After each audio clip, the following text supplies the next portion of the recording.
Ever wondered how to make the perfect pork ribs at home? Well, today is your lucky day because we're diving into the world of tender, juicy, mouth-watering pork ribs that will have your taste buds dancing with joy. First, let's talk about the star of the show, the pork ribs. You want to look for a rack of ribs that has a good amount of meat on it, but not too much fat. A little fat is good as it keeps the ribs moist during cooking, but too much can make them greasy. Next up, the rub. This is where you can really let your creativity shine. A basic rub might consist of brown sugar, paprika, black pepper, and salt. But why not experiment a little? Try adding some garlic powder, onion powder, or even a little cayenne pepper for a kick. Now for the cooking process. Preheat your oven to 325 degrees Fahrenheit. While it's heating up, take your rack of ribs and generously apply your rub. Make sure to get it on all sides and really rub it in. This will help the flavor penetrate the meat. Once your oven is preheated, wrap your ribs tightly in aluminum foil.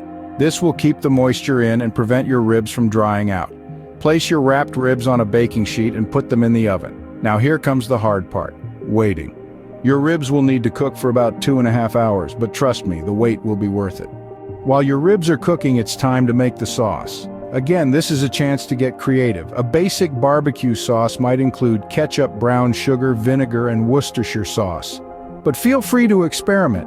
Maybe try adding some honey for sweetness or some chili powder for a bit of heat. Once your ribs are done cooking, remove them from the oven and carefully unwrap them. They'll be hot, so be careful. Now slather your ribs with your homemade barbecue sauce and put them back in the oven, uncovered for about 10 minutes. This will allow the sauce to caramelize and give your ribs a nice sticky finish. And there you have it, perfect homemade pork ribs.